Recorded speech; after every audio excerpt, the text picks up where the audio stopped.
राधा वल्लभ श्री हरिवंश राधा वल्लभ श्री हरिवंश। वृंदावनेश्वरी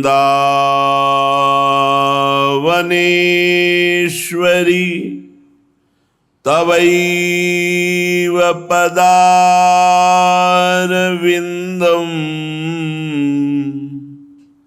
प्रेमामृतैकमकरन्द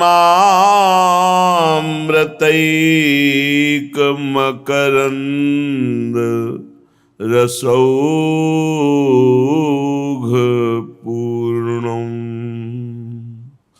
हृद्यर्पितं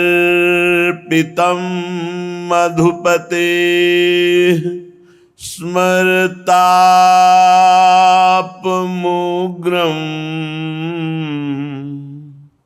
निर्वापयत् परम शीतलमाश्रयामि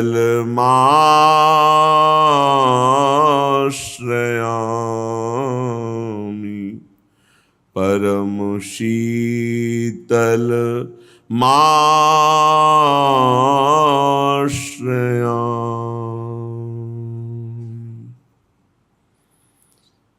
परम सच्चिदानंद घन आत्मस्वरूप श्रीधाम वृंदावन परम करुणा समुद्र अति उदार श्री युगल सरकार के सुख पहुंचाने में निमग्न समस्त सहचरी वृंद खग मृग पशु पंछी यमुना रस रानी, ये जो हमें सानिध्य मिला है ये संकेत है कि हमारा आखिरी जन्म है। यदि हम सावधान हो जाएं तो, अगर असावधान होंगे तो थोड़ा समय बर्बाद हो सकता है। बड़ी सावधानी की जरूरत है।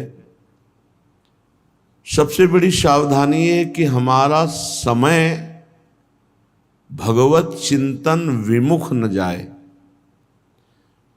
चाहे वो हम नाम जप कर रहे हों या हम वाणी गायन कर रहे हों या लीला चरित्र कथा भगवान की सुन रहे हों या गा रहे हों, भगवत सेवा समाज सेवा जो भी है, हमारा चित्त प्रभु से जुड़ा रहे। अगर प्रभु से चित्त जरा भी जुड़ने से हटा तो हमारे अंदर जो छुपी हुई बुराई है, बुरा चिंतन, बुरे आचरण, ये जागृत हो जाते हैं। सबसे पहली साधना है वाणी को प्रिया प्रीतम में समर्पित करना।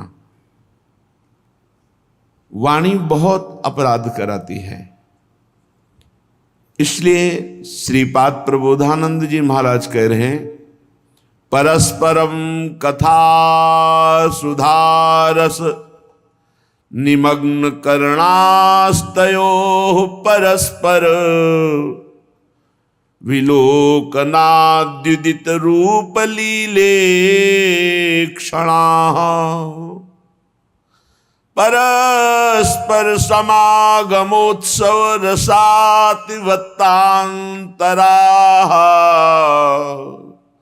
स्मरामि हरिराधयोर नवनिकुंज खेला सखी।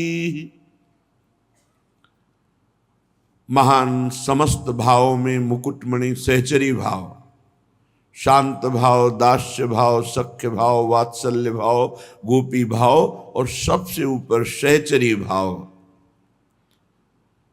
सहचरी भाव की प्राप्ति के लिए या किसी भी भगवत भाव की प्राप्ति के लिए वाणी को बहुत शासन में रखने की जरूरत है। परस्परम कथा सुधारस निमग्न।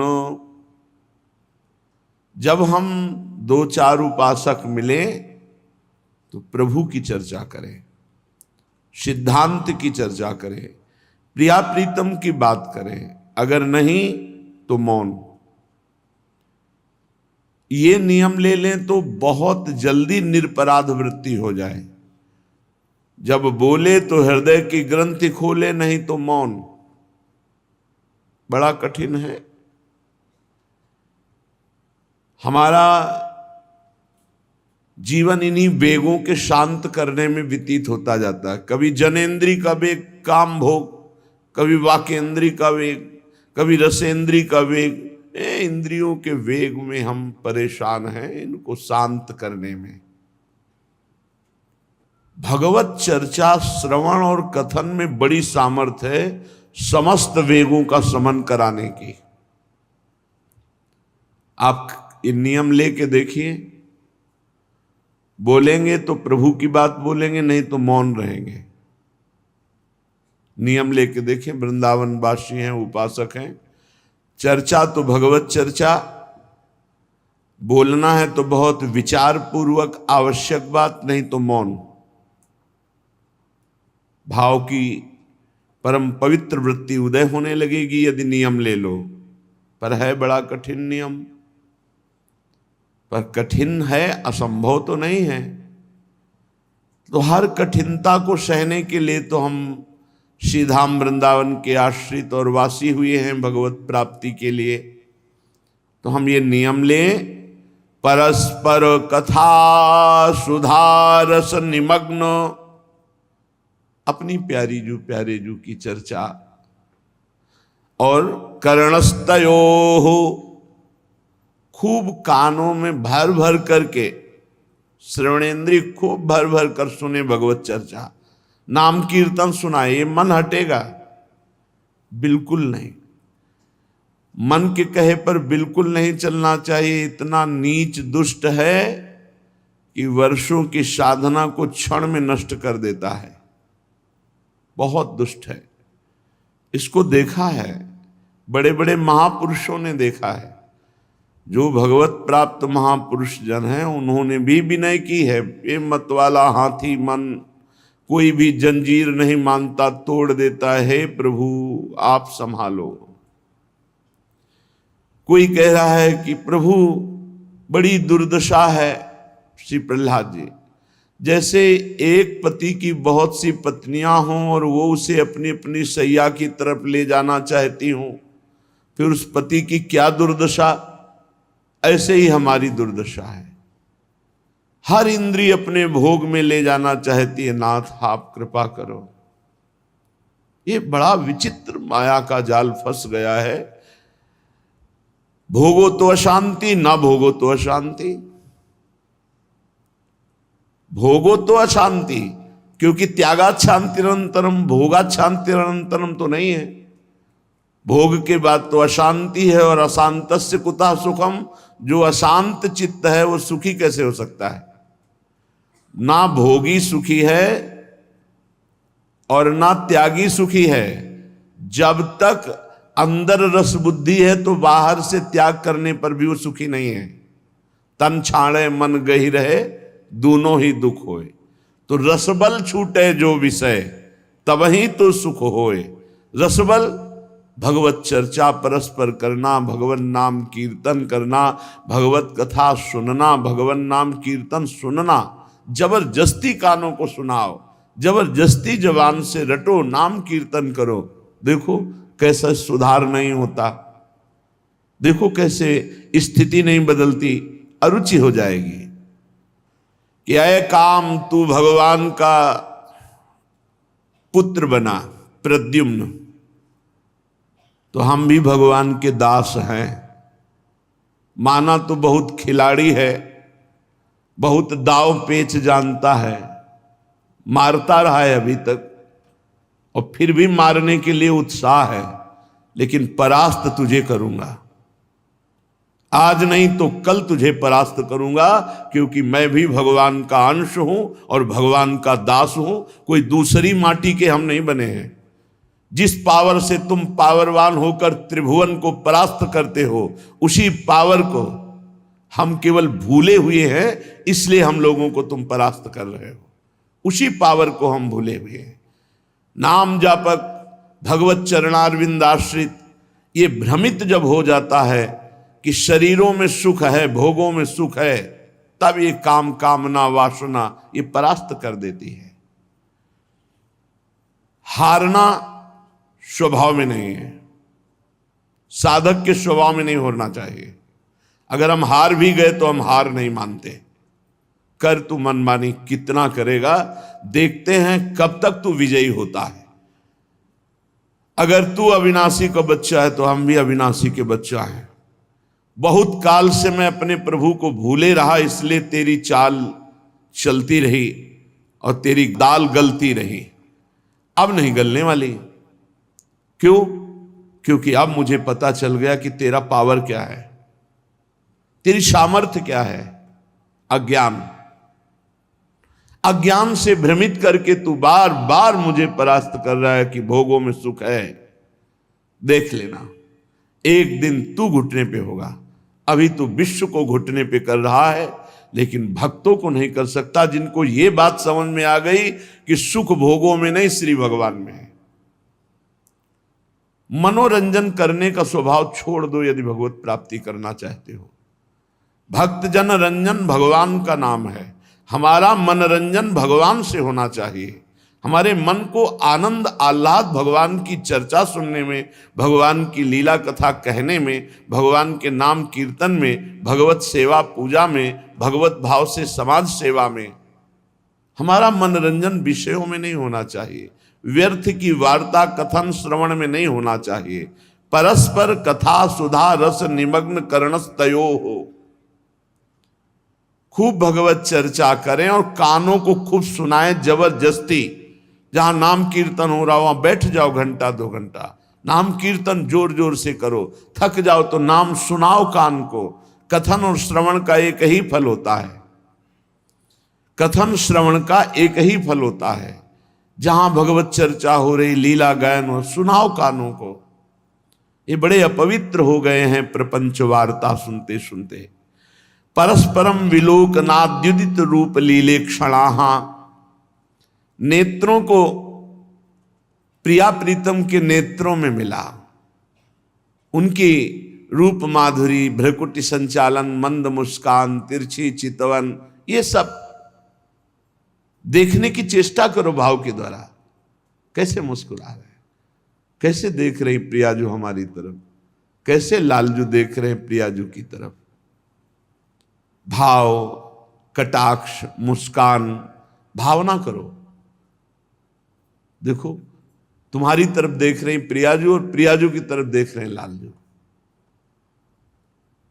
थोड़ी देर एकांत में भावना में डूबो। प्रिया प्रीतम के दर्शन की भावना में वो आने लगेंगे, विश्वास मानिए। आप जहां एकांत बैठे गुरुदेव को प्रणाम करें। सबसे पहले हर क्रिया में गुरुदेव का पूजन करें, गुरुदेव को प्रणाम करें। अगर गुरुदेव को नहीं हुआ तो वो अधूरा पूजन माना जाएगा, अधूरी सेवा मानी जाएगी। सबसे पहले गुरुदेव को नमस्कार। जो हम सेवा करते हैं, जो हम प्रातः से लेकर सायं तक, सब में प्रथम गुरुदेव। गुरुदेव को प्रणाम करो, गुरुदेव का ध्यान करो तो तुम्हारा मन, तुम्हारी इंद्रियां भगवत ध्यान योग्य होने लगेंगी। ध्यान मूर्ति गुरुदेव हैं। गुरुदेव में ही इष्ट देव का प्रादुर्भाव होता है। ध्यान मूलम गुरु मूर्ति, पूजा मूलम गुरु पदम, मंत्र मूलम गुरु वाक्यम, मोक्ष मूलम गुरु कृपा। गुरुदेव का ध्यान किया, उनके चरणों को प्रणाम करके अंदर ही अंदर श्री गुरु पद नख मणिगण ज्योति सुमिरत दिव्य दृष्टि ही होती। हे गुरुदेव भगवान की श्री चरण नख कांति, आप हमारे हृदय में प्रकाशित होकर हमारे नेत्रों की दिव्यता प्रकट करें, हमारे नेत्रों में दिव्य ज्योति प्रकट करें। उसी दिव्य ज्योति से प्रिया प्रीतम का तेजो रूप निकुंज एवं कलयन नेत्रादि पिंड स्थितम, हमारे नेत्रों की गति तेज रूप निकुंज को चीरकर प्रिया प्रीतम के चरणारविंद तक पहुंचेगी। नहीं तो ये ऐसा आवरण है तेज का, इसी में सब लीन हो जाते। प्रिया प्रीतम तक पहुंचना केवल सहचरियों की कृपा से होता है। ब्रह्म तेज का ज्योति जहां योगेश्वर धरे ध्यान, ताही को आवरण तहां नहीं पावे को जान। अरे प्रिया प्रीतम है। आप देखो शरणागति का प्रभाव, आंख खुली हो या बंद हो, झलक तो रहे हैं ना आपकी भावना के अनुसार। अगर नहीं झलक रहे तो अभी शरणागत मंत्र ही नहीं जपा आपने ठीक से, नहीं तो झलकने लगेंगे। आप देखो आपकी भावना के अनुसार ये सांवले सरकार और गोरी प्रिया जो झलक रही कि नहीं, उस समय भावना करें। प्रिया जो हमारी तरफ बड़े बड़े नेत्रों से करुणामयी देख रही और लालजू प्रियाजू की तरफ देख रहे हैं। परस्पर विलोकान्या द्वितीय रूप लीले क्षणाहा अद्भुत कांति, द्वितीय माने कांति, अद्भुत कांति प्रिया प्रीतम के श्रीअंगों की, अद्भुत रूप, अद्भुत लीला पूर्वक कटाक्ष करना, भ्रकुटी संचालन करना, मंद मुस्काना। परस्परम समागमोत्सव रसाति वित्तांतराहा, बहुत सी सखियां परस्पर मिल करके आनंद उन्मत्त होकर प्रिया प्रीतम की सेवा की संगोष्ठी करती। अब कौन सी लीला रचाकर प्रिया प्रीतम को सुख पहुंचाया जाए? झूलन लीला, वन विहार, रास लीला, जल क्रीड़ा लीला, कौन सी लीला? समागमोत्सव प्रिया प्रीतम का अब कौन सी लीला का समागम किया जाए? जैसे सखियन की उरैसी आई ब्याह विनोद, तो ब्याह लीला, विविध लीलाओं की संगोष्ठी। और वैसे ही वृंदावन शोभा प्रकट कर दिया वृंदा सखी के आदेश से, वैसे ही सब सेवा सौन सखियां और लीला प्रारंभ। स्मरामि हरि राधयोर नव निकुंज खेला सखी, हम ऐसा स्मरण करें नौ निवृत्त निकुंज में सखियों के साथ प्रिया प्रीतम खेल रहे हैं। यही हमारे जीवन का परम लाभ है। चलते हैं श्रीमद् भागवत महापुराण। प्रसंग चल रहा है भगवान कपिल देव जी माता देहूति को उपदेश कर रहे हैं। जो भगवान का भजन नहीं करते, केवल अपने परिवार में स्त्री पुत्र आदि मकान धन भोग सामग्री भोगना इसी में मगन है, उनकी बड़ी दुर्गति होती है। कल उसकी चर्चा हुई थी। श्री भगवान कह रहे कि एवं कुटुंबम बिभ्राण उदरम भर एववा विसृज्ये हो भयम प्रेत्य भुंक्ते तत्फलमीदृशम एकः प्रपद्यते ध्वान्तम हित्वेदम स्वकलेवरम कुशले तरपाथेयो भूतद्रोहेण यद्भृतम। अनेक प्रकार के उस मनुष्य शरीर धारण करने वाले को कष्ट भोगने पड़ते हैं जो मानव देह धारण करके भजन नहीं किया, भगवत प्राप्ति नहीं की। आवश्यक है, सरकारी काम है ये। पुत्र परिवार का पोषण ये हमारी जरूरत थी, ये हमारी वासना थी, लेकिन सरकारी काम के लिए हम वादा करके आए भगवत प्राप्ति के लिए। अगर ये न किया सो परत्र दुख पावई, सिर धुनि धुनि पछताए, काल ही कर्म ही ईश्वर ही मिथ्या दोष लगाए। अरे भगवान की इच्छा नहीं थी, हमसे भजन नहीं बना, काल अनुकूल नहीं था, समय अनुकूल नहीं था, प्रारब्ध अनुकूल, ये सब मिथ्या दोष लगाए। वो अपने कुटुंब का केवल पेट पोषण करने वाला, कुटुंब को और अपने शरीर को दोनों को यहीं छोड़ करके वो नरक जाता है और विविध जो पाप कर्म किए हैं उनका दंड नरक में भोगता है। अपने शरीर को प्रिय समझकर दूसरे के शरीरों को खाने वाला वो पाप रूपी गठरी साथ लेकर अकेले नरक जाता है और वहां जो जो अन्याय किया अपने कुटुंब पालन के लिए वो सब उसे अकेले भोगना पड़ता है। नाना प्रकार के दंड भोग कर व्याकुल हो जब हो जाता है सारा पाप जब उसका धुलता है नरक में, कुछ रह जाता है, तो उसको फिर अन्य योनियों में भेजा जाता है। वहां से जब पवित्र होता है भोग कर, तब फिर मनुष्य योनि का संयोग बनता है। पता नहीं किस कल्प में बने अब मनुष्य योनि, जरूरी थोड़ी कि मनुष्य बनकर मरे तो मनुष्य ही बनेंगे, नहीं। अब मनुष्य शरीर कैसे बनता है? श्री भगवान कहते हैं, माता जी, वो जब अन्य योनियों में भोग करके पुनः पहुंचता है, तो उसे मनुष्य योनि का जब विधान बनाया जाता है, तो पहले वो वर्षा के द्वारा जीव अन्न में पहुंचता है, और अन्न के द्वारा माता पिता के उदर में पहुंचता है। जो पिता का वीर्य और माता का रज, दोनों के संयोग से उसकी रचना होती है। अव्यक्त है, आत्मस्वरूप है, अविनाशी है।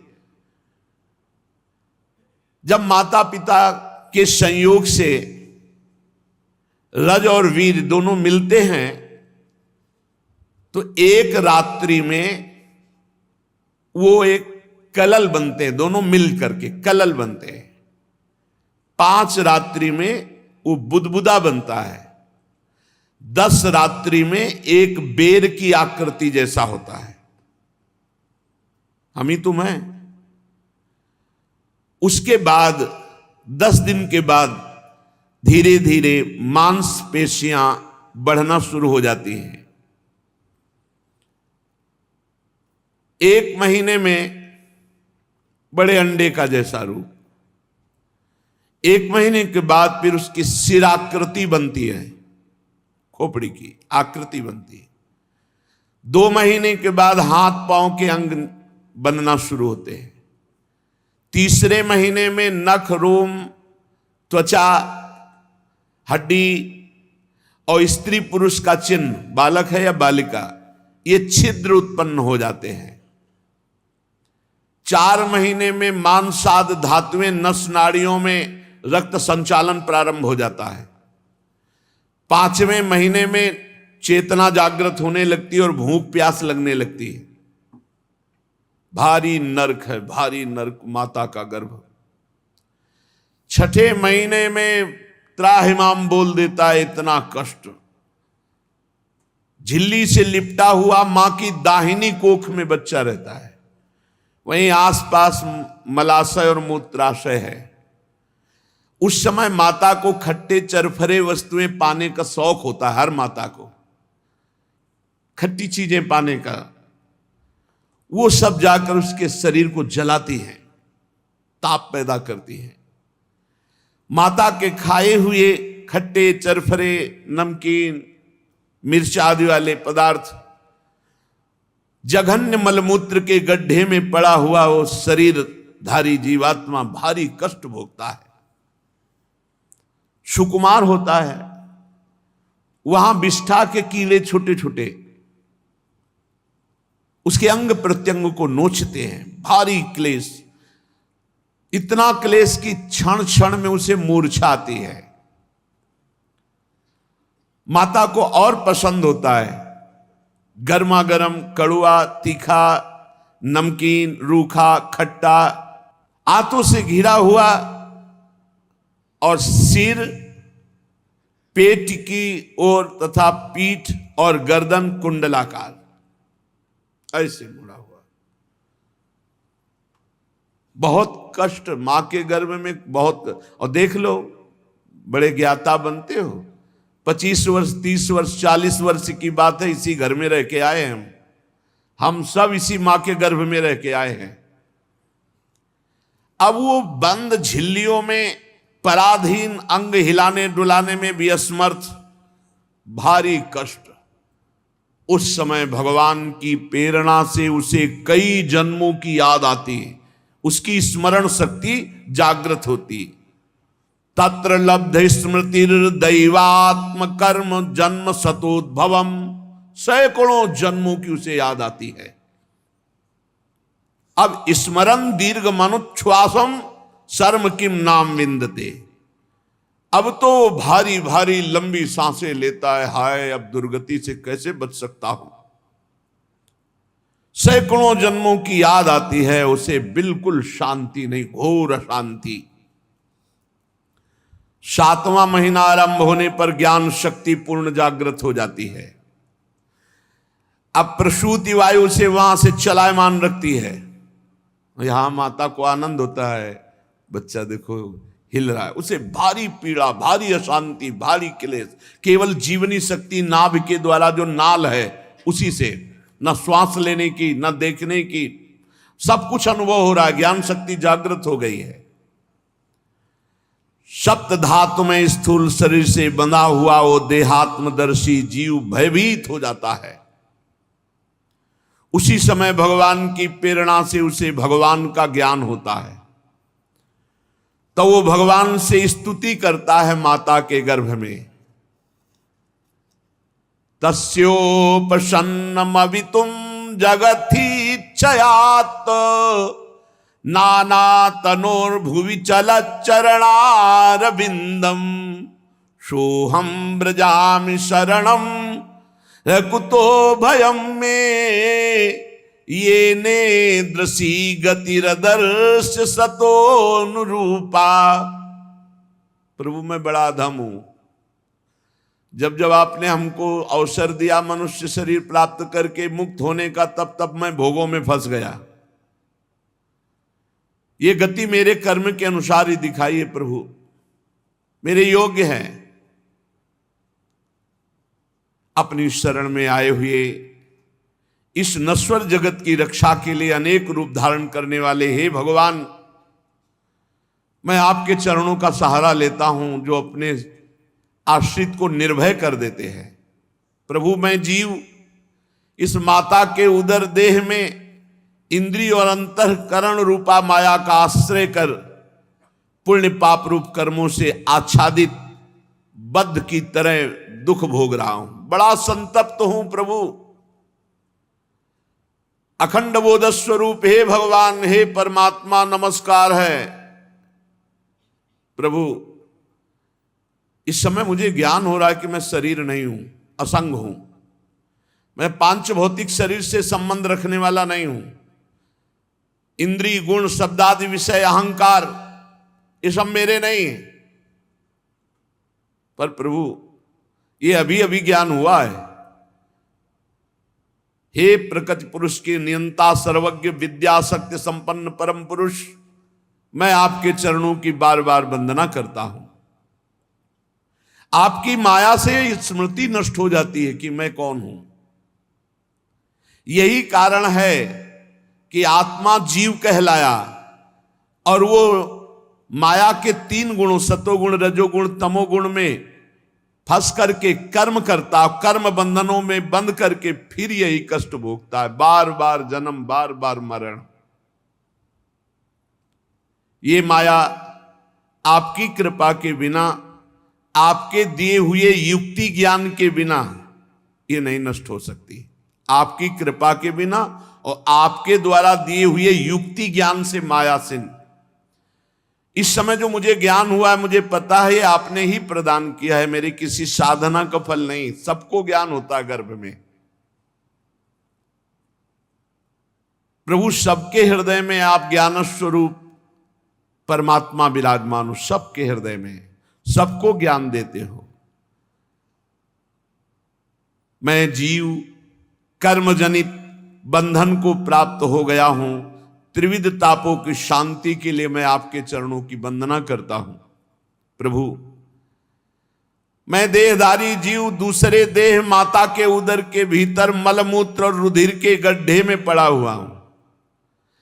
जठराग्नि जला रही, कीड़े नोच रहे, दुर्गंध युक्त ये जगह है जहां मैं हूं।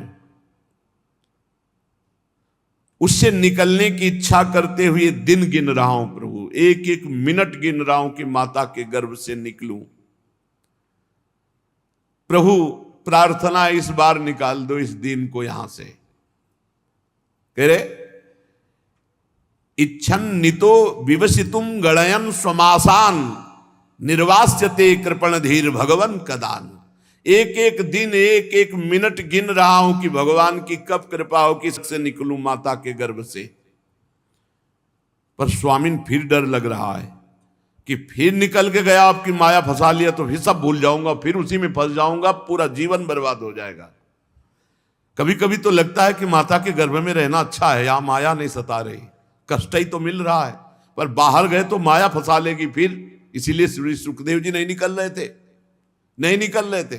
16 वर्ष हो गए, तब भगवान स्वयं प्रकट हुए, वचन दिया कि तुम निकलो, मेरी माया तुम्हें स्पर्श नहीं करेगी। तो वो तो सुखदेव जी थे, अपने लोग जो निकलते ना, भूमि परत भा ढाबर पानी, तिम जीवहि माया लपटानी। जैसे आकाश से निर्मल बूंद गिरे और पृथ्वी में मलिन हो जाए, ऐसे प्रभु आप बड़े दयालु हो, मुझे बड़ा उत्कृष्ट ज्ञान दिया, प्रभु आप प्रसन्न हो जाओ और ये ज्ञान बना रहे, ये ज्ञान बना रहे, ऐसी कृपा कर दो।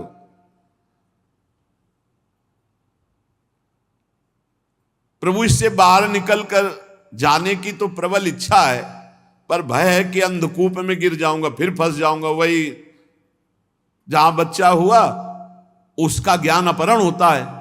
अब वो कहता कहां वो ज्ञान विज्ञान कहां, वो भगवान का ध्यान कहां। अब वो बेचारा रो रहा है कि अभी वो जो ज्ञान था, वो जो भगवत ध्यान था, वो कहां। फिर प्रपंच शुरू, अब जवान हुआ, फिर वही दुल्हन लड़का बच्चा परिवार, फिर बुढ़ापा मरने, फिर पुनरपि जननम पुनरपि मरणम पुनरपि जननी जठरे शयनम। अब वो प्रार्थना कर ही रहा था कि भगवान की प्रेरणा से प्रसव वायु धक्का दिया और मां के घृणित द्वार से बाहर निकले।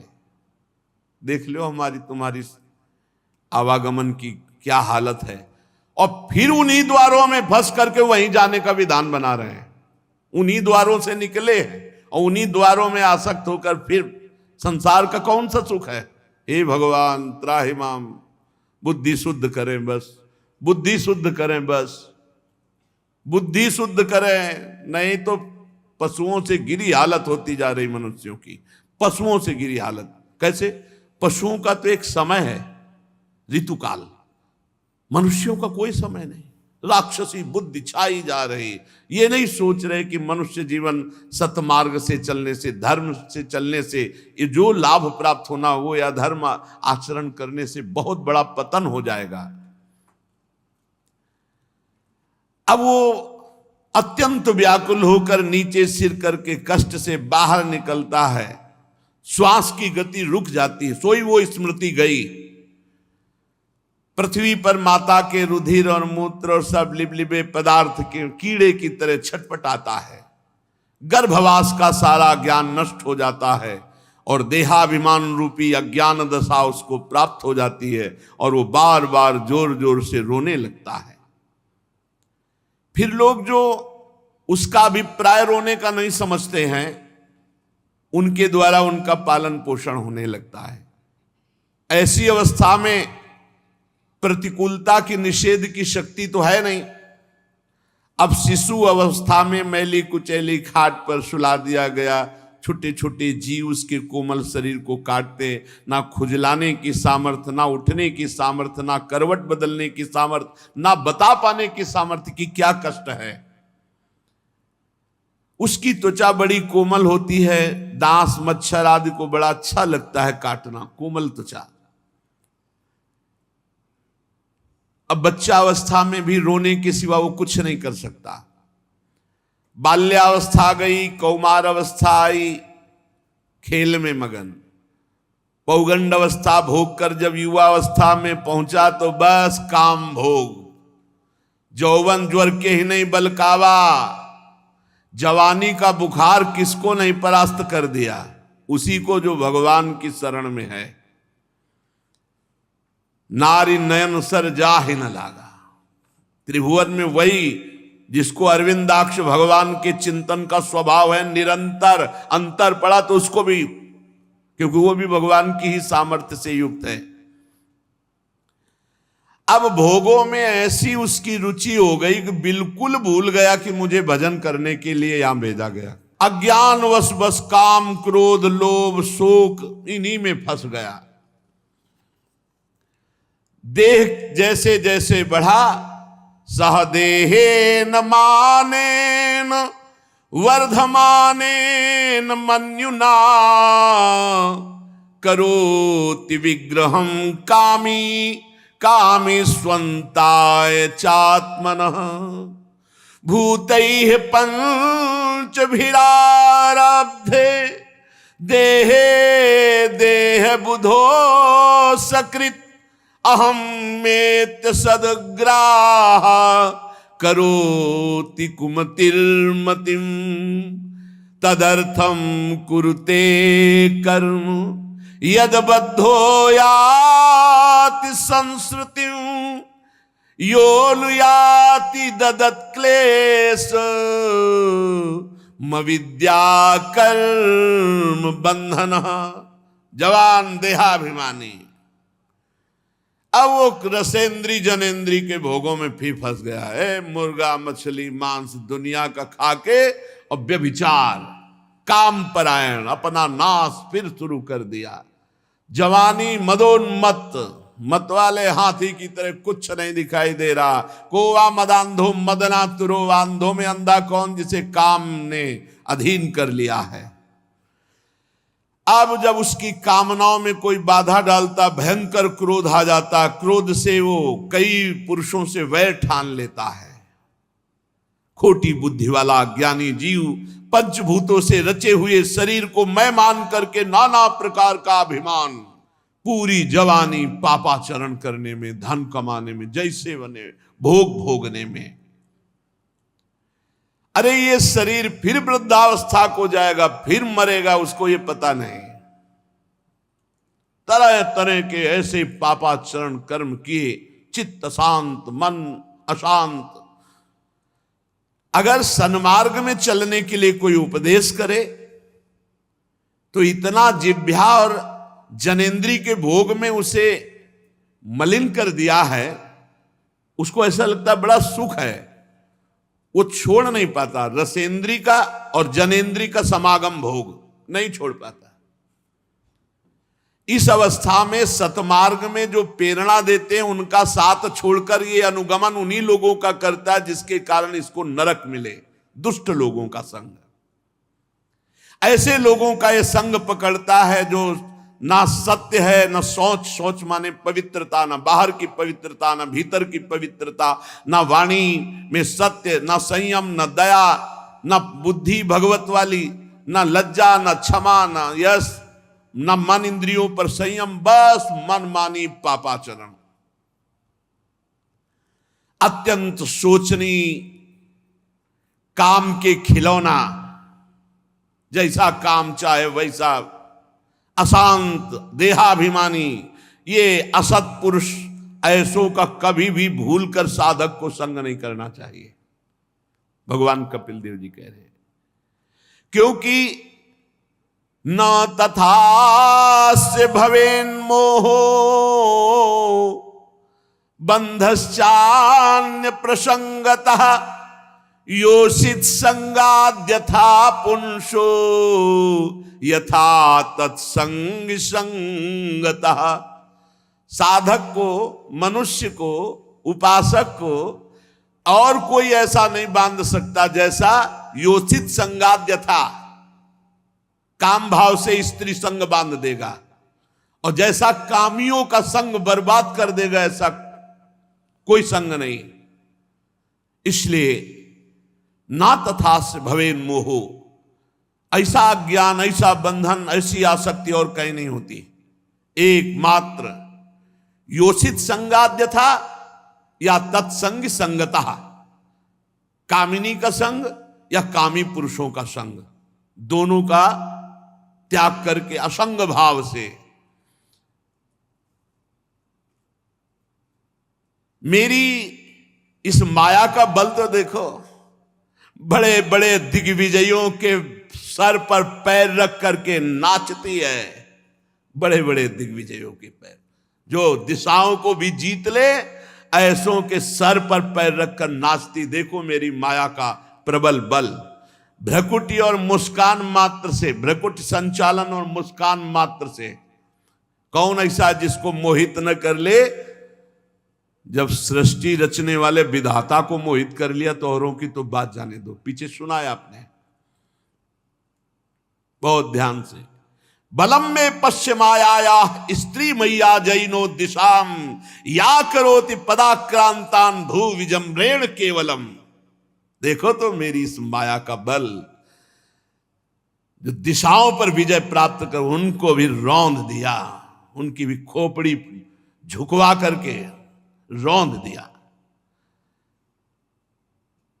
संगम न कुर्यात प्रमदासु जातु योगस्य पारम परमारु रुक्षु।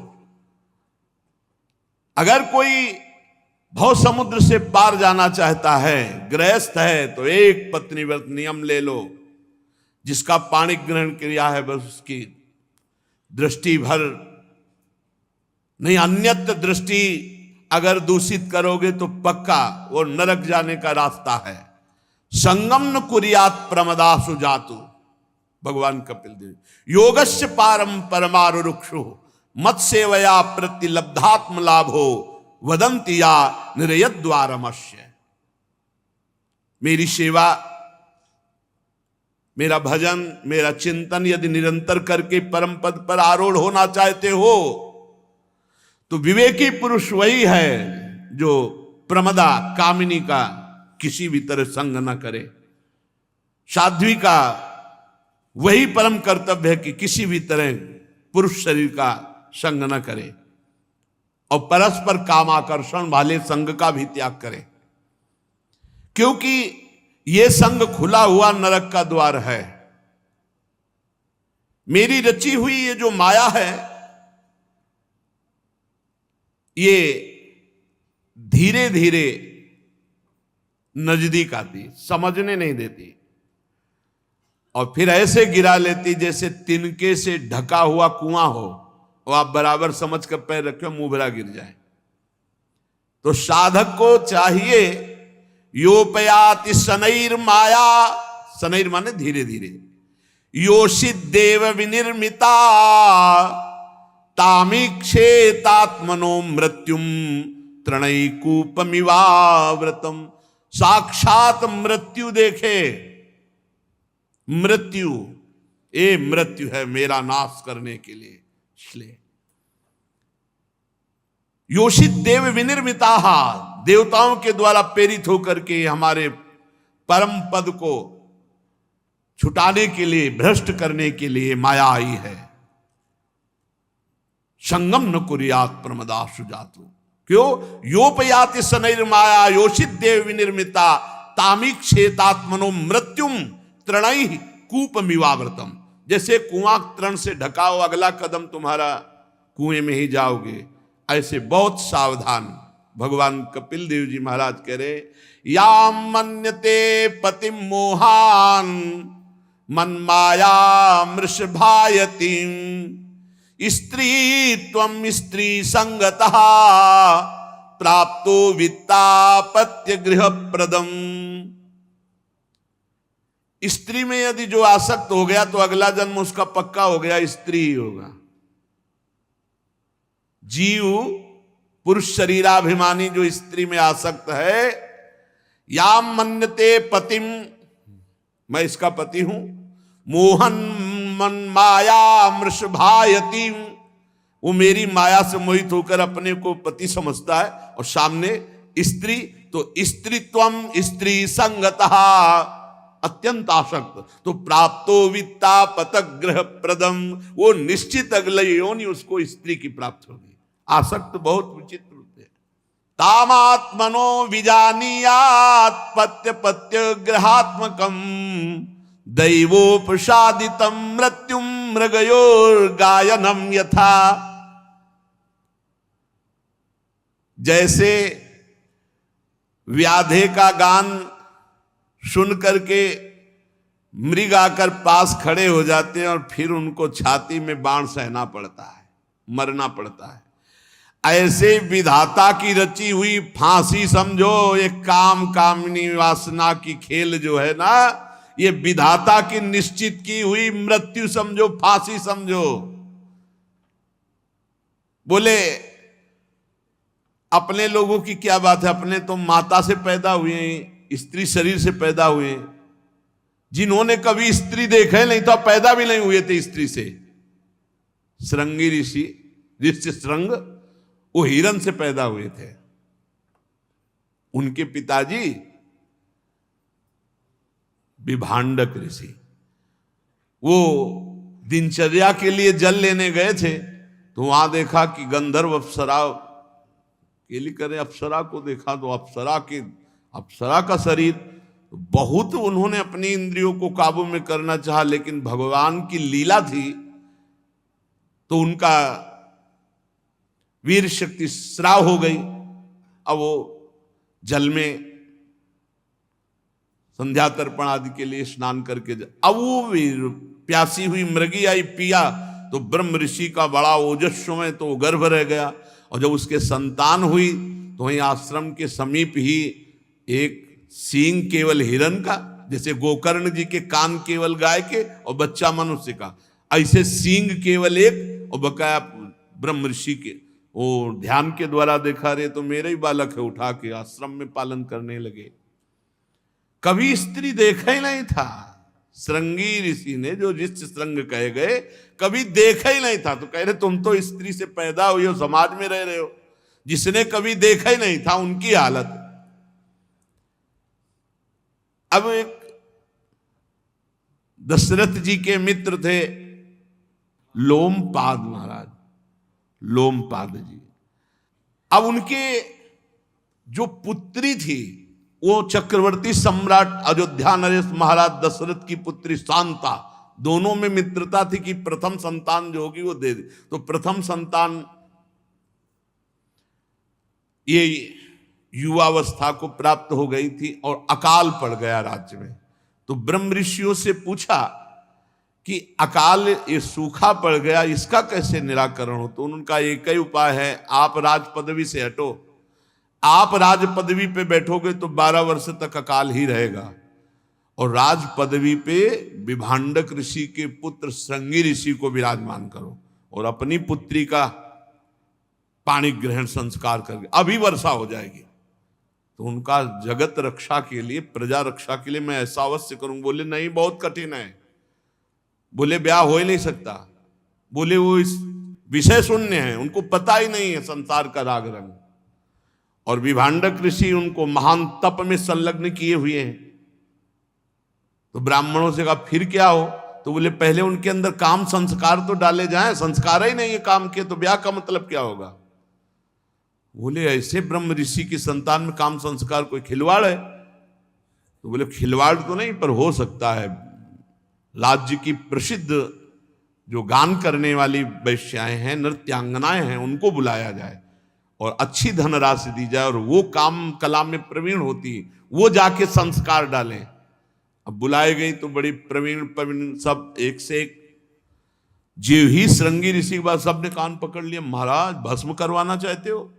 उनके पिता एक सेकंड में जल लेंगे, वो कहेंगे जाओ तो बस हो गया, हम सब ढेर हो जाएंगी।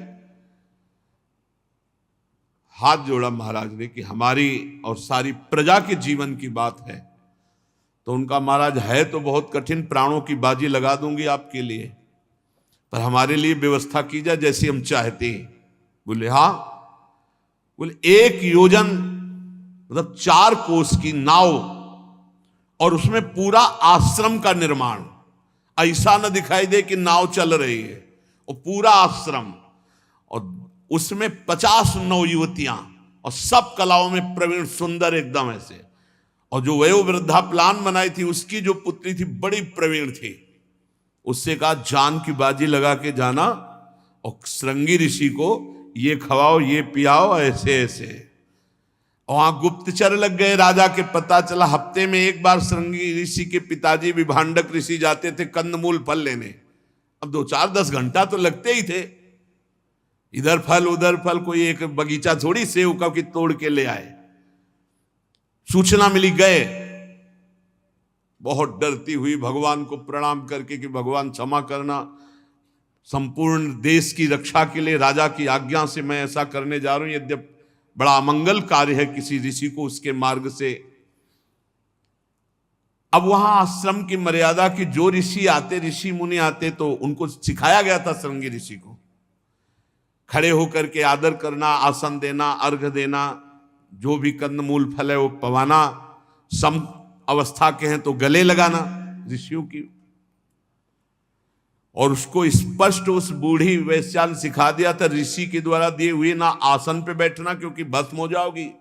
वो सब सच्चे महापुरुष हैं, अगर उनके द्वारा दिया आसन तो तुम्हारे सारे के सारे सुकृत नष्ट हो जाएंगे, आयु नष्ट हो जाएगी। उनके द्वारा दिया हुआ कोई अतिथि स्वीकार मत करना, आतिथ्य स्वीकार मत करना। गई जे भी गए सो खड़े हो गए। वो तो नई अवस्था, एक सिंह बड़े देव स्वरूप सुंदर, उन्होंने कभी स्त्री देखा नहीं था। उन्होंने सोचा ऋषि आ रहे, वो आए। उन्होंने कहा महाराज मेरा नियम है, आप हमें प्रणाम नहीं करेंगे, हम आपका आसन नहीं, अपना आसन निकाला और आपका दिया हुआ पानी भी नहीं पिएंगे, क्योंकि हम नियम में चल रहे हैं।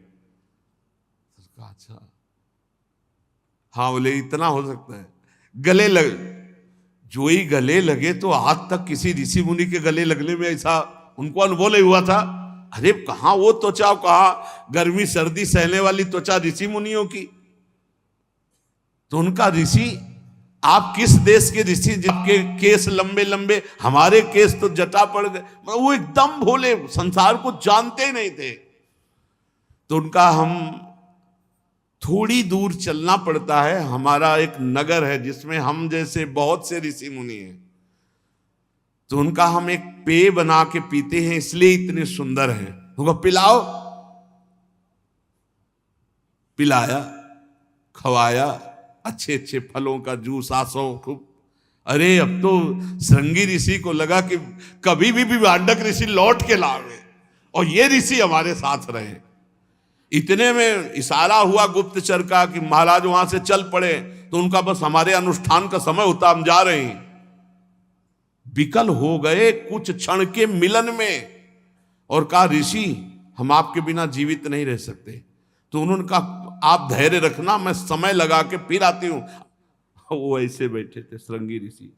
पिताजी आए, कोई प्रणाम नमस्कार कुछ नहीं। तो उनका बेटा ये क्या, आज तक तो ऐसा कभी नहीं हुआ, यज्ञ की अग्नियां बुझ रही हैं, तुमने उठ करके ना तो हमारा स्वागत किया ना प्रणाम किया, ये क्या। बोले पिताजी धरती घूम रही है। महाभारत में पढ़ के बोले धरती घूमो। पिताजी अब आप जैसे ऋषियों को गले लगने का मन नहीं, एक ऋषि ऐसे आए थे कि हर समय मन कहता उनको गले लगा ले। बोले ऐसे कौन से ऋषि आ गए। बोले आपकी जटाएं हमारी जटाएं बिल्कुल ठीक नहीं, उन ऋषि की जटाएं इतनी मुलायम सुगंध आ रही थी। तो उनका ये तो कोई राक्षसी हो सकती है या यक्षिणी हो सकती है, जो माया हमारे बेटे के मंत्रों के द्वारा पवित्र जलाल। और कहा ये जो पृथ्वी घूम रही इसका मतलब आसो पिलाया गया है तुम्हें। वो कोई साधारण मदिरा नहीं, तो वो फलों का आसो ऐसे बनाकर, क्योंकि अपराध नहीं तो नष्ट हो जाए। तो उनका हमने बताया था कि जब हम आश्रम में ना रहें तो इस तरह की जो दैवी माया है या राक्षसी माया है आक्रमण कर सकती, तुम्हें सावधान होना चाहिए। पिताजी उस ऋषि से मिलाओ। धीरे धीरे एक हफ्ता तो नहीं गए, फिर उन्होंने कम समय में कंदमूल फल लाने का सोचा। गुप्तचरों ने कहा गए कंदमूल फल लेने, वही आए, जे भी देखा सो दौड़ पड़े। तो उनका देखो आज हमारे अनुष्ठान का समय बहुत कम है, हम यहां बैठकर बातचीत नहीं कर सकती, अगर आपको हमारे से तनिक भी प्रेम है तो आप हमारे साथ चलो।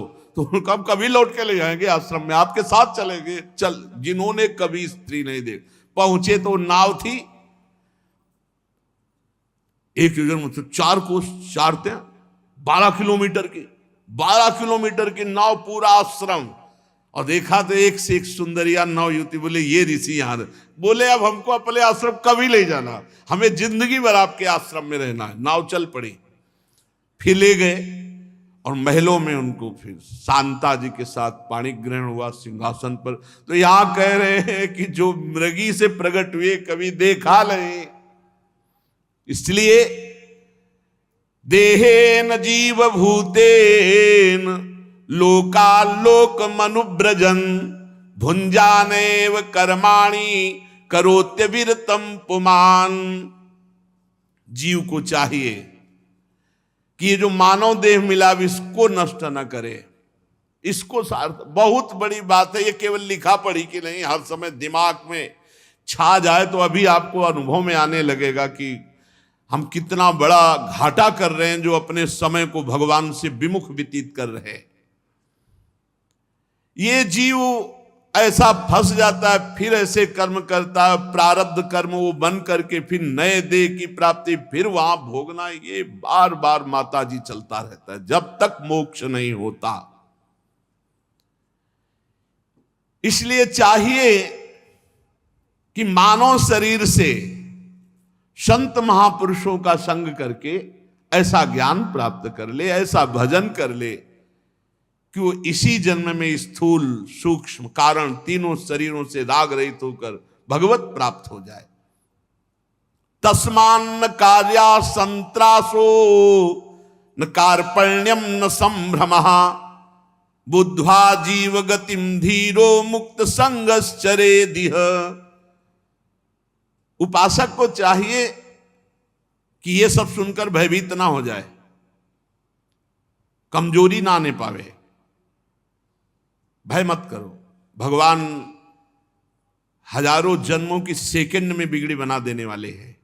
भरोसा रखो और अपने स्वरूप का थोड़ा तो ज्ञान रखो। तुम अविनाशी हो, निर्लेप हो, निर्विकार हो, तुम्हें कोई कभी गंदा कर ही नहीं सकता। तुमने गंदगी बटोर रखी, बस उसे छोड़ना है। धैर्य पूर्वक नाम जप करते हुए निसंग भावना से इस माया चक्र को तोड़ना है, जन्म मरण के चक्र को। शरीर जिसने धरोहर की तरह रखा, कबीरदास जी महाराज कहे, चदरिया जैसी की तैसी धर दीनी, झीनी रे झीनी। प्रभु जैसा शरीर दिया था इसे अपवित्र नहीं किया, वैसे ही वापस कर रहे हैं।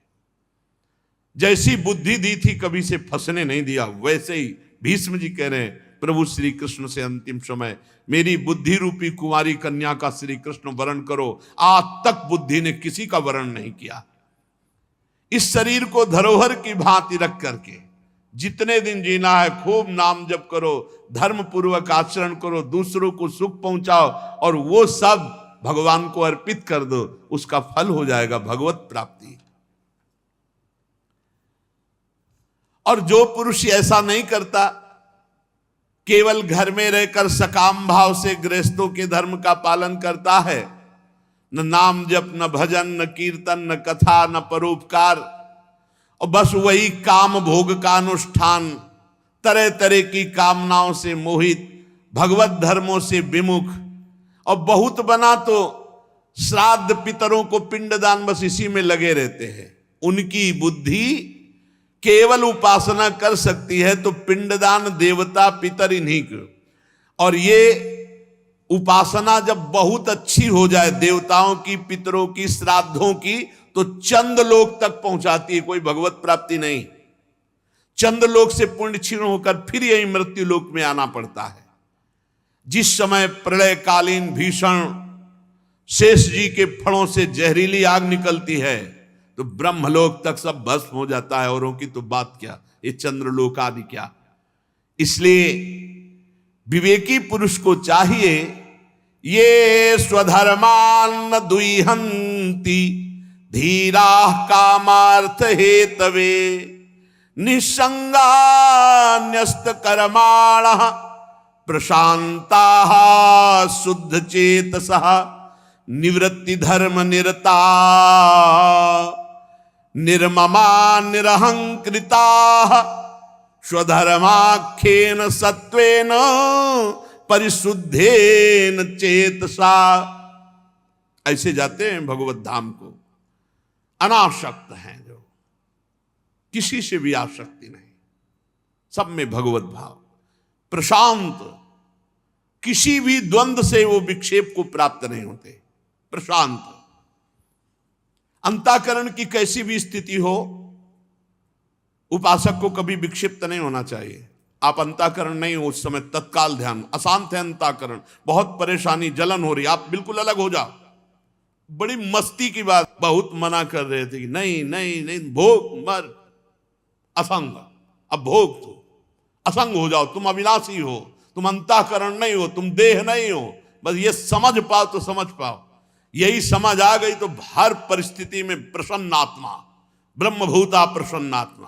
भोग मना कर रहे थे, शास्त्र मना कर रहे, गुरुजन मना कर, नहीं वही रास्ता चयन, भोग जल असंग दृष्टा मात्र, जैसे आग लगी दूर से हम देख रहे हैं, हम नहीं जल रहे, प्रशांत। ये स्थिति तभी आएगी जब स्वरूप का ज्ञान होगा, नहीं तो नहीं आएगी। मान होने में हर्ष होगा, अपमान होने में शोक होगा, निंदा में शोक होगा, स्तुति में हर्ष होगा, ये द्वंद्व बने ही रहेंगे। द्वंद्वातीत आपका स्वरूप है, अंतःकरण द्वंद्वातीत नहीं है। अंतःकरण तभी सम होगा जब आप अपने स्वरूप को जानोगे, तो साक्षी मात्र रहने से वही प्रभाव अंतःकरण में पड़ेगा और सम हो जाएगा। अंतःकरण सम होना साक्षात भगवत प्राप्ति हो जाना है। कोई भी द्वंद्व अंतःकरण में प्रभाव ना डाले, चाहे मान हो, चाहे अपमान हो, निंदा हो, स्थिति हो, लाभ हो, हानि हो, सुख हो, दुख हो, या मृत्यु ही क्यों ना आने वाली हो, कोई भी हलचल न पैदा हो, यह सिद्ध पुरुष का लक्षण है। शुद्ध चित्त, निरंतर भजन करने से चित्त शुद्ध होगा, कोई और साबुन नहीं है। बड़ी कृपा है जिनको ये दिमाग में बात बैठ गई कि हर समय नाम जप करना है, हमें हर समय नाम जप करना है। नाम जब पकड़ लिया तो चित्त शुद्ध हो जाएगा, आपको द्वंद्वों की सहने की सामर्थ्य प्राप्त हो जाएगी, आप अनासक्त सब हो जाएगा। नाम जप, निवृत्ति, सब हो रहा है पर कहीं अच्छा नहीं लग रहा, अच्छा लग रहे हैं केवल प्रभु। हो रहा है पर कहीं आसक्ति नहीं है, क्योंकि पता है सब मायाकृत है। अनासक्त, ममता रहित, अहंकार शून्य, ऐसा पुरुष भगवत प्राप्त होता है। ये पिंडदान, देवताओं का, श्राद्धों का, ये चंद्रलोक जाते हैं, देवलोक जाते हैं, लेकिन यहां से लेकर के ब्रह्मलोक तक आवागमन चक्र है। आ ब्रह्म भूनान लोकान पुनरावर्तिनो, अर्जुन भगवान कह रहे हैं। काम बनेगा भगवत धाम जाने से, भगवत प्राप्ति से। परमानंद स्वरूप पुराण पुरुष पर ब्रह्म में जब तक लीन नहीं हुआ जा सकता, तब तक बात नहीं बनती। लीन का मतलब है तन्मयाहा, भगवान के चिंतन में, भगवान के मनन में डूबो। जिनका चित्त इस लोक में आसक्त है और जो कर्मों में श्रद्धा रखते हैं, वेद के द्वारा कहे हुए काम्य कर्मों का अनुष्ठान करते हैं, उनकी बुद्धि रजोगुण से युक्त हो गई है, इसलिए वो भगवत प्राप्ति के मार्ग को नहीं समझते हैं। वो केवल इन देवता का पूजन, इन देवी का पूजन, पितरों का पूजन, श्राद्ध का पूजन ऐसा करते हैं, और वो केवल धर्म, अर्थ और काम के परायण होते हैं। उनको मोक्ष या भगवत प्राप्ति से कोई मतलब नहीं होता। जिनके महान पराक्रम अत्यंत कीर्तनीय है, भवभयहारी भगवान श्री कृष्ण की कथाएं इनको अच्छी नहीं लगती, आराधना इनको अच्छी नहीं लगती, क्योंकि ये केवल अर्थ काम के गुलाम होते हैं। इनकी आराधना बस श्राद्ध, पितर, देवी देवता जो हमारी कामनाओं की पूर्ति कर दें, कोई मोक्ष धर्म या भगवत प्राप्ति की ऐसी कोई आकांक्षा नहीं होती, जो अज्ञानी जन है। भगवान कह रहे हैं हाय, भगवान कह रहे हैं हाय विष्ठा भोजी कुकर शुकर आदि जीवों की विष्ठा चाहने के समान, जो भगवान की प्राप्ति को छोड़कर नाम जब, भगवत कथा, कीर्तन आदि जो भगवत प्राप्ति का भाव है, इसको छोड़कर जो संसार के भोग मांगते हैं, तो जैसे प्रहलाद जी ने नरसिंह भगवान से कहा कि भगवान हमको तो परम पद आपका नहीं चाहिए, क्यों?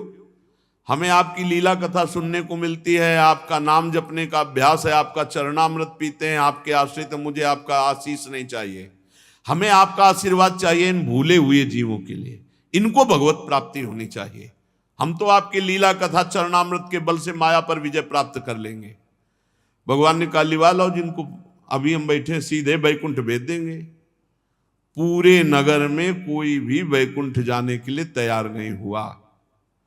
बूढ़े बूढ़े थे, उनको भी कहा कि भगवान नरसिंह, भगवान कह रहे चलो बैकुंठ।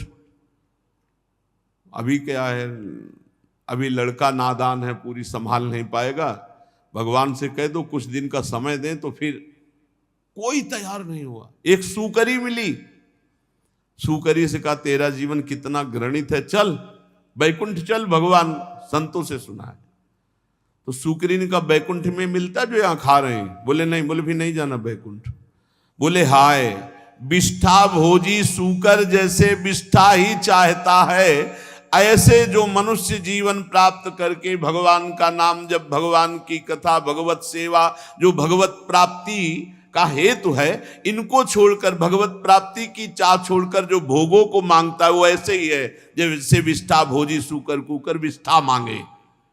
गर्भाधान से लेकर अंत्येष्टि क्रिया तक सब संस्कारों को विधि पूर्वक करने वाले सकाम कर्मी सूर्य से दक्षिण की ओर पितृयान धूर्म मार्ग में प्रीतिश्वर आर्यमा के लोक में जाते हैं और फिर पुनः मृत्यु लोक में लौटते हैं। इनका कल्याण नहीं होता, ये भगवत प्राप्त नहीं होते। ध्यान दीजिए, जो गर्भाधान से लेकर अंत्येष्टि संस्कार तक बिल्कुल शास्त्र सम्मत होते हैं, वो केवल पितृयान में जाते हैं। भजन नहीं करोगे तो कोई दूसरी ऐसी साधना नहीं जो भगवत प्राप्ति करा दे।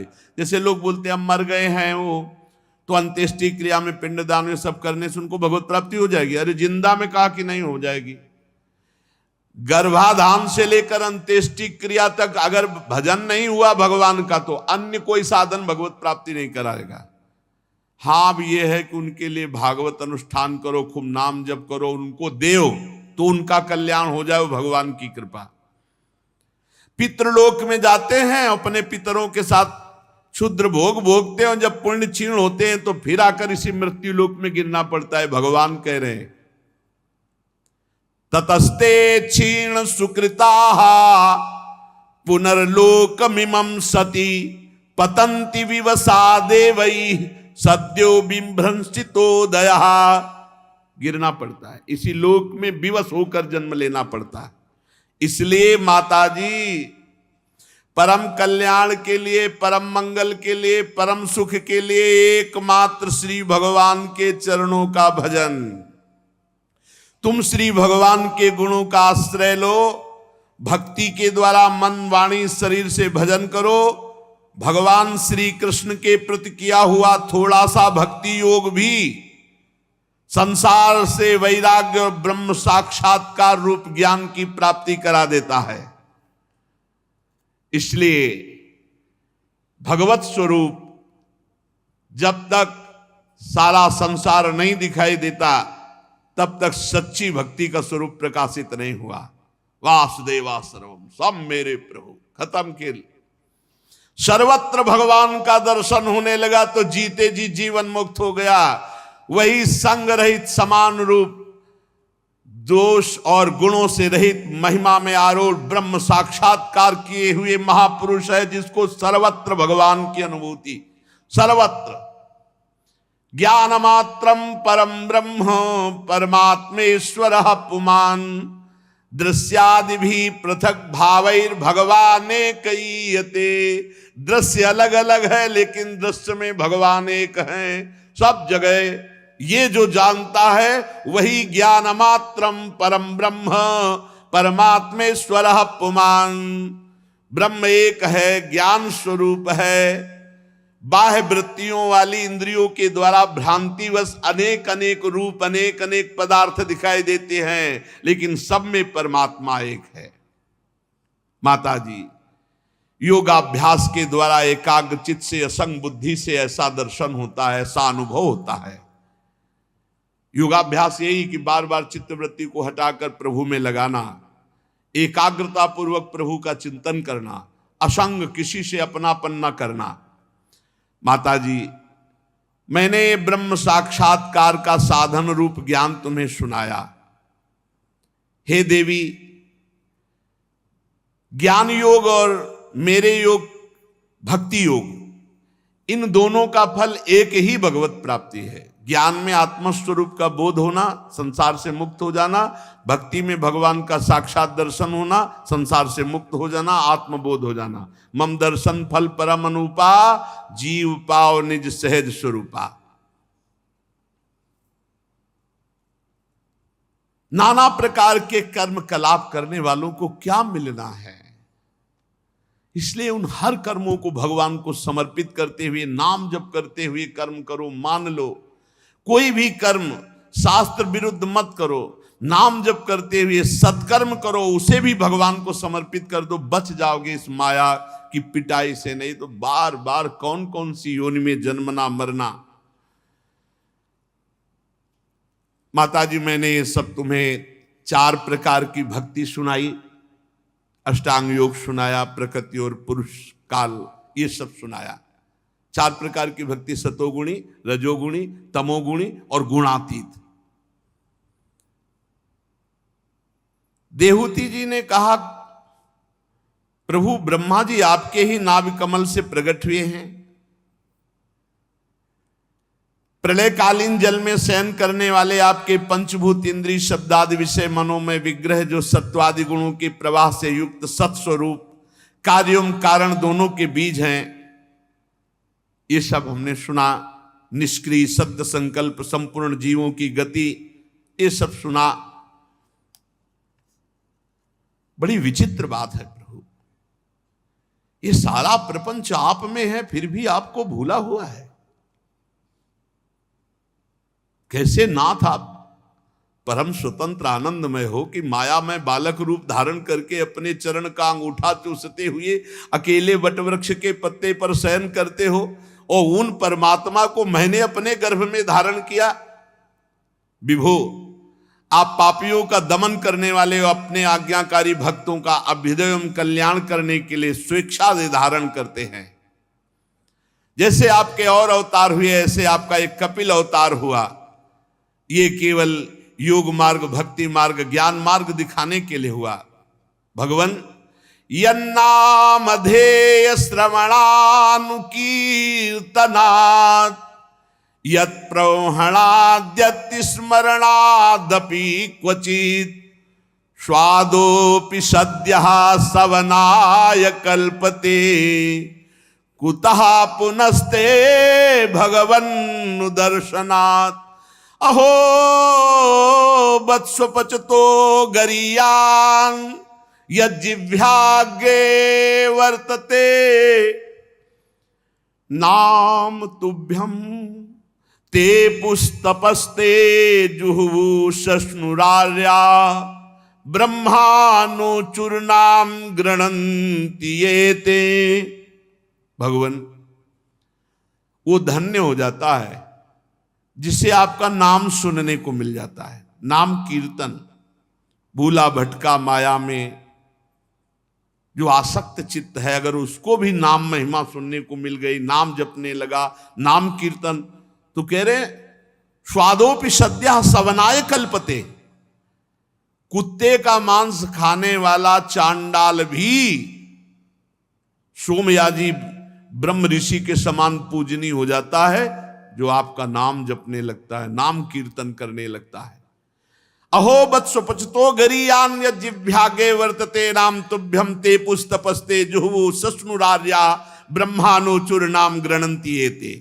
वह स्वपच चांडाल भी सर्वश्रेष्ठ जगत बंदनीय हो जाता है जिसकी जिह्वा के अग्रभाग पर हे प्रभु आपका नाम विराजमान हो। जो आपका नाम जप करता है उसने तपस्या कर लिया, सब यज्ञ कर लिए, सब तीर्थ अवगाहन कर लिया, सब सदाचार का पालन कर लिया, सब साधनाएं कर ली, सब वेदाध्ययन कर लिया। नाम जप के बराबर कुछ नहीं। जिसने आपका नाम जप शुरू कर दिया उसने भारी तपस्या कर ली, यज्ञ कर लिया, तीर्थ स्नान कर लिया, सदाचार का पालन कर लिया, वेदाध्ययन कर लिया। अर्थात नाम जापक के सब अपने आप कार्य पूर्ण हो रहे हैं। उसे न वेदाध्ययन की, न तपस्या की, न यज्ञ की, न तीर्थ स्नान की। करे अच्छा है, अगर नहीं करा तो सब कुछ हो रहा है, नाम में सब सामर्थ्य विराजमान है। वो चाहे नीच स्वप चांडाल क्यों न हो, वो जगत पूज्य हो जाता है जिसकी जिह्वा पर भगवान नाम बिरा। अहो वत्सु पचतो गरीयान यद जिह्वाग्ये वर्तते नाम तुभ्यम। हे प्रभु, ऐसे जिनका नाम इतना मंगलमय, प्रभु मेरे सामने बैठे हैं। प्रभु आपका नाम, आपकी चर्चा सुन ले तो मान हो जाता है, फिर आपका दर्शन। भगवन्नु दर्शनात् कुतः पुनस्ते। अब तो हमें कुछ करना बाकी थोड़ी प्रभु, आप हमारे सामने बैठे हो। जिनके उदर में समस्त ब्रह्मांड विराजमान है वेद सहित, वो मेरे उदर में आकर के पुत्र रूप बने। अब मुझे क्या है, मैं तो निहाल हो गई, कृतकृत्य हो गई। कपिल देव जी ने कहा, माता जी मैंने तुम्हें जो सुगम मार्ग बताया है, इसका अवलंबन करने से शीघ्र ही परम पद की प्राप्ति होती है, और तुम तो परम पद स्वरूप ही हो। तुम मेरे इस मत में विश्वास करो। ब्रह्मवादी लोगों ने इसका सेवन किया है। इसका अनुष्ठान करने से जन्म मरण रूपी चक्र का नाश हो जाता है, और जो मेरी बात नहीं मानेंगे तो मेरी प्रबल माया उन्हें ऐसे कर्म करवाएगी कि बार बार जन्म, बार बार मरण।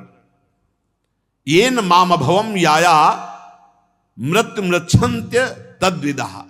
अगर मेरी बात नहीं मानेंगे तो ये माया बला तुमसे ऐसे कर्म करवाएगी कि दुर्गति हो जाएगी। ऐसा ज्ञान उपदेश किया और अपनी माता को प्रणाम किया और कहा, मां मेरा कार्य पूर्ण हो गया। पिता सन्यास लेकर भगवत स्वरूप हो गए, आपको उपदेश दे दिया, अब मैं चला। माता को प्रणाम करके और भगवान कपिल देव जी वहां से असंग भावना से चल दिए। देहूति जी भी सरस्वती के मुकुट सदस्य अपने आश्रम में अपने पुत्र के उपदेश किए हुए योग साधना के द्वारा समाधि में स्थित हो गई। समस्त सुखों का त्याग करके रात दिन भगवान के चिंतन में डूबी हुई। बड़ा कठिन होता है भोगों का त्याग करके, भोगों की स्मृति का त्याग करके भगवत स्मृति में। देहूति जी को जो भोग प्राप्त हुए वो देवराज इंद्र को भी नहीं प्राप्त हुए। भोग त्याग दिया, भोग की स्मृति त्याग दिया, अखंड भगवत स्मृति समाधि में निमग्न। भक्ति के प्रबल प्रवाह, वैराग्य और अनुष्ठान से अंदर ही ब्रह्म साक्षात्कार हो गया। माया जनित आवरण दूर हुआ। स्थिति श्री भगवान में, आनंद परमानंद। अब निरंतर समाधि की स्थिति में संसार का सत्यत्व भाव भी गया और शरीर भी स्वप्न की तरह भासने लगा। ना कोई मानसिक क्लेश, ना कोई शारीरिक क्लेश। बाल बिखरे हुए स्थिति समाधि में, अब केवल शरीर प्रारब्ध का पोषण हो रहा है शरीर के द्वारा। जैसा प्रारब्ध है वैसा शरीर का पोषण, शरीर से बिल्कुल निरपेक्ष। और उन्होंने सदा सदा के लिए श्री भगवान को देहूति जी ने प्राप्त कर लिया। जिस स्थान पर देहूति जी को ब्रह्मबोध हुआ, सिद्धावस्था प्राप्त हुई, उसे सिद्ध पद नाम से कहा गया है। देहूति जी का शरीर एक नदी के रूप में परिणित हो गया, जो सिद्धगण से सेवित सब प्रकार की सिद्धि देने वाली है। जल रूप होकर के प्रवाहित हो गया देहूति जी का शरीर, और वो ब्रह्म में लीन हो गई। महायोगी भगवान कपिल देव जी ईशान कोण में ही वहां ध्यानस्थ होकर देखा, माता परम पद में, पिता परम पद में, तो आप भी समाधि में। स्वयं समुद्र ने कपिल भगवान का पूजन किया और तीनों लोकों की शांति के लिए भगवान कपिल देव जी योग मार्ग का आश्रय लेकर समुद्र में समाधिस्थ हो गए। सिद्ध चारण गंधर्व मुनि अप्सरागण उनकी स्तुति करते हैं। सांख्याचार्यगण भी सब प्रकार से कपिल भगवान का स्तवन करते हैं। निष्पाप विदुर जी, तुम्हारे पूछने से मैंने ये भगवान कपिल और देवहूति जी का परम पवित्र संवाद सुनाया। यह कपिल देव जी का मत अध्यात्म युग का गूढ़ रहस्य है। जो पुरुष श्रद्धा पूर्वक इस कथा को सुनेगा वो भगवान की विशुद्ध भक्ति से युक्त होकर अंत में भगवान के परम पद को प्राप्त होगा। जो श्रद्धा पूर्वक इस संपूर्ण प्रसंग कपिलोपाख्यान को सुनेगा वो भगवान की भक्ति से युक्त होकर इसी जन्म में भगवत प्राप्ति करेगा। श्री मैत्रेय जी स्वयंभू मनु की महारानी शतरूपा से प्रिव्रत और उत्तानपाद ये दो पुत्र हुए थे। 3 कन्याएं आकुति, देहूति, प्रसूति। तो देहूति जी का आप चरित्र सुने पूरा। आकुति का यद्यपि उसके भाई थे तो भी महारानी शतरूपा की अनुमति से उन्होंने रुचि प्रजापति के साथ पुत्रिका धर्म के साथ विवाह किया। पुत्रिका धर्म के अनुसार किए जाने वाले विवाह में शर्त होती कि कन्या के जो पहला पुत्र होगा उसे कन्या के पिता स्वीकार करेंगे। प्रजापति रुचि भगवान के अनन्य चिंतन के कारण ब्रह्म तेज से संपन्न महापुरुष थे। उन्होंने आकुति के गर्भ से पुरुष और स्त्री का एक जोड़ा उत्पन्न किया। उनमें जो पुरुष था वो साक्षात यज्ञ स्वरूपधारी भगवान श्री हरि, और जो स्त्री थी वो भगवान से कभी अलग न रहने वाले लक्ष्मी जी के अंश स्वरूपा दक्षिणा। यज्ञ और दक्षिणा का प्रादुर्भाव हुआ। मनु जी अपनी पुत्री आकुति के उस परम तेजस्वी पुत्र यज्ञ और दक्षिणा को पास रख लिया। रुचि प्रजापति ने जब दक्षिणा विवाह के योग्य हुई तो उसने भगवान को ही पति रूप में प्राप्त करने की इच्छा की। तब भगवान यज्ञ पुरुष ने दक्षिणा से विवाह किया। इसलिए यज्ञ तभी पूरी मानी जाती है जब दक्षिणा हो, दक्षिणा दी जाए। इससे दक्षिणा को बड़ा संतोष हुआ। भगवान प्रसन्न होकर उससे 12 पुत्र उत्पन्न किए। तोष, प्रतोष, संतोष, भद्र, शांति, इडस्पति, इद्म, कवि, विभु, स्वर्ण, सुदेव, रोचन। ये ही स्वयंभू मनवंतर में तुषित नाम के देवता हुए। उस मनवंतर में मरीचि आदि सप्तऋषि थे। भगवान यज्ञ ही देवताओं के अधीश्वर इंद्र थे।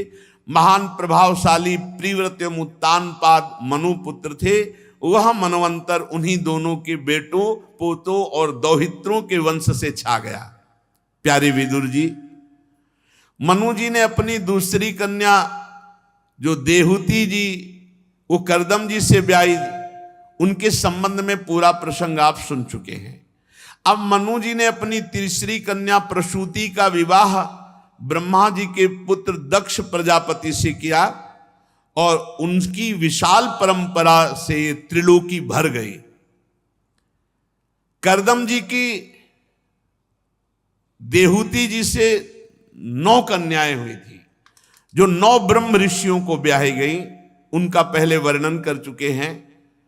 इनकी जो वंश परंपरा सुनता है उसके सारे पाप नष्ट हो जाते हैं, भगवान में रति होती है। मरीच ऋषि की पत्नी करदम जी की बेटी कला से कश्यप और पूर्णिमा नाम के 2 पुत्र हुए, जिनके वंश से ये सारा जगत भरा है। पूर्णिमा के विरज और विश्वक नाम के 2 पुत्र हुए और देवकुल्या नाम की एक कन्या हुई। यही देवकुल्या तपस्या करके दूसरे जन्म में जब वामन भगवान ने रूप धारण करके ब्रह्मलोक तक चरण पधराया तो चरण जो धोवन हुआ, यही देवकुल्या गंगा नाम की नदी के रूप में प्रकाशित हुई। ये पूर्व जन्म में गंगा जी थी देवकुल्या, और एक खूब तपस्या भजन करके भगवान के चरण धोवन से प्रकट हुई अगले जन्म में, जिनका नाम गंगा पड़ा। अलकनंदा, मंदाकिनी, भागीरथी 3 के रूप में प्रकाशित हुई। अत्रि जी की पत्नी अनसुईया जी थी, बड़ी पतिव्रता थी। इनके 3 पुत्र हुए, श्री हरि दत्तात्रेय जी, महादेव दुर्वासा जी, ब्रह्मा जी चंद्रमा मुनि। ये भगवान श्री हरि और शंकर जी और ब्रह्मा जी के अंश से उत्पन्न हुए। विदुर जी ने पूछा कि ऐसा क्या कि अत्रि मुनि के यहां ये महान तीनों भगवान अपने अपने अंश से प्रकट हो गए। श्री मैत्रेय जी ने कहा, जब ब्रह्मज्ञानियों में सर्वश्रेष्ठ महर्षि अत्रि जी को सृष्टि रचने के लिए आज्ञा दी, तब वो अपनी सहधर्मिणी अनसुईया जी के साथ ऋक्ष नामक कुल पर्वत पर भारी तपस्या की। पहले ब्रह्म ऋषि जन सब ब्रह्मचर्य रहकर तप परायण होकर फिर संतान उत्पन्न करते थे। पलाश अशोक आदि का वृक्षों का वन था। निर्विंध्या नाम की नदी कल कल ध्वनि गूंजती थी। प्राणायाम के द्वारा 100 वर्ष तक प्राणवायु को 100 वर्ष तक केवल संशोधन करके 100 वर्ष तक तपस्या की। कोई जल नहीं, कोई फल नहीं, कुछ खाना पीना। यहाँ 100 वर्ष तो क्या 100 मिनट रहना मुश्किल है। कलयुग का ऐसा प्रभाव है कि मन चंचल ही बना रहता है। चित्त को 100 वर्ष तक केवल वायु प्राणवायु संशोधन, बाद सर्दी गर्मी प्रकृति के पूरे, और एक पैर केवल खड़े होकर, और मन ही मन प्रार्थना करते कि जो कोई संपूर्ण जगत का ईश्वर है, मैं उनकी शरण में हूं और वो मुझे अपने समान संतान प्रदान करे। ऐसा तप्यमानम त्रिभुवनम प्राणायामैद शाग्निना निर्गतेन मुनेर मूर्धनः समीक्ष प्रभवस्त्रयः।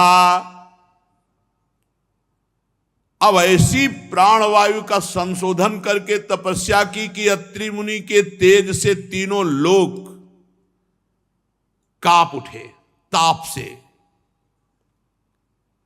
भगवान ब्रह्मा विष्णु और महादेव तीनों जगतपति उनके आश्रम पर आए। तीनों एक साथ प्रकट हो गए। अत्रि मुनि का अंतःकरण प्रकाशित हो गया। एक पैर के बल खड़े होकर 100 वर्ष तक प्राणवायु संशोधन कर देवादिदेव भगवान 3 रूपों में हरि महादेव ब्रह्मा जी साष्टांग दंडवत किया। देखा कि हंस पर हरि जो ब्रह्मा रूप में, गरुण पर वही हरि और बैल पर वही हरि महादेव जी के रूप में एक परमात्मा का चिंतन किया, जो कोई संपूर्ण जगत का ईश्वर हो। तो यहां अनुभव कराया कि हरि ही ब्रह्मा, हरि ही महादेव, हरि ही हरि। एक का स्मरण किया, 3 रूपों में आए।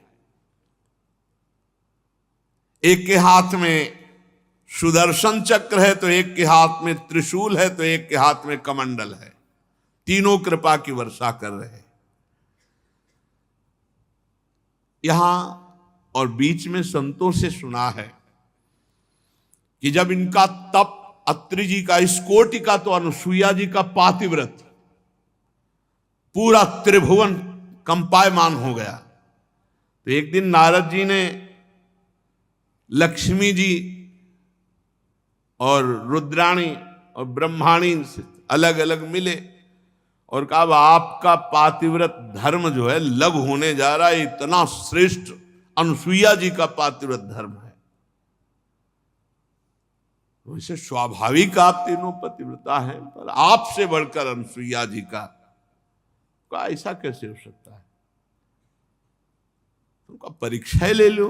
नारद जी, जब कोई लीला होनी होती भगवान की, तो लीला मन है नारद जी भगवान के। अब तीनों देवियों ने अपने अपने प्रीतम से प्रार्थना की कि अनुसुईया जी की परीक्षा लेंगे। वह देखो समस्या में फंस जाओगी। वो शांति से अपने भजन साधन में लगे, काहे को उनको? पर माता जी ने हट कर लिया कि नहीं, आपको जाने ही। तो प्रभु ने कहा, फिर संभालना, तुम्हें जा रहे। तीनों भगवत स्वरूप ढककर संत वेश में गए।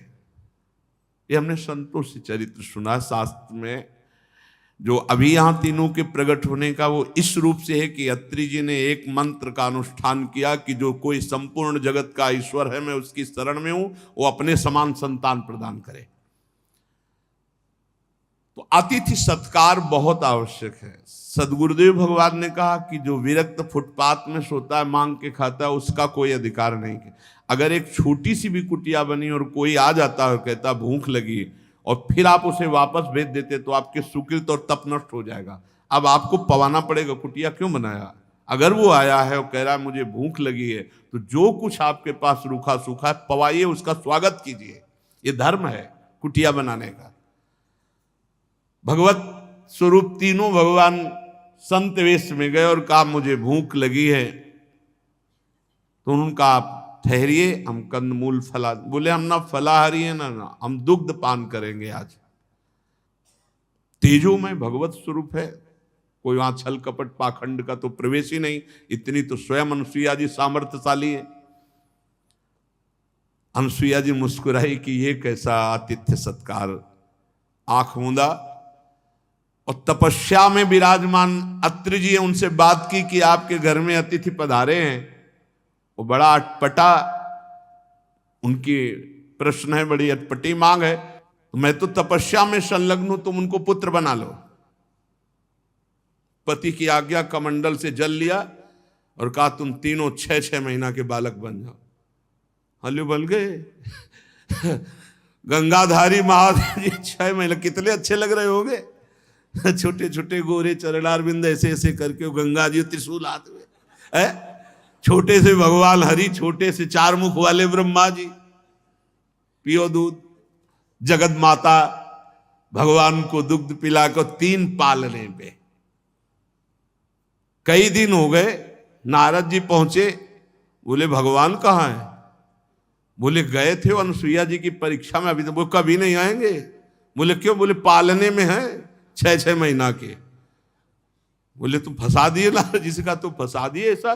अरे हम तो परीक्षा के लिए कहा। तो बोले परीक्षा में तो फंस गए वो, अब क्या होगा। बोले जाओ पैर पड़ो, हाथ जोड़ो, तो भले हुआ कोई गुंजाइश हो। अभी तो 6 महीना के हैं, आगे जब सयाने हो स्वयंवर हो तो भले चली जाना। तीनों आद्या शक्तियां हैं, श्री लक्ष्मी जी, अंबा जी और ब्रह्माणी जी। अनुसुईया जी के पास गई और कहा कि क्षमा करो, हम आपके पातिव्रत परीक्षा के लिए अपने अपने प्रभुओं को भेजा था, हमें वापस कर दो। कौन हो आप। तो परिचय बताया, ऐसा है। बोले नहीं अभी हमारे तो बच्चे छोटे हैं, अभी ब्याह लायक नहीं, अभी नहीं देंगे हम। अब इतना सौभाग्य मिला, अब थोड़ा बड़े हो 18-20 के तब आना, हो पसंद कर ले बालक हमारे। तो बात फिर चरणों में गिरी, मान गई आपका तप, आपका भजन, आपका पति प्रेम सर्वश्रेष्ठ है, आप कृपा करो। फिर कमंडल से वैसे भगवत स्वरूप हो गए। तब तक अत्रि जी भी आ गए। तब प्रार्थना की कि प्रभु ये पालना खाली नहीं रहना चाहिए। तो उन भगवान श्री हरि के अंश से दत्तात्रेय जी और भगवान शंकर के अंश से दुर्वासा जी और भगवान ब्रह्मा जी के अंश से चंद्रमा मुनि, इन 3 महापुरुषों को पालने पे, और यही तीनों अत्रि अनुसुईया जी से प्रकट हुए पुत्रों के नाम में है। शेष चर्चा आगे। श्री राधा वल्लभ लाल की।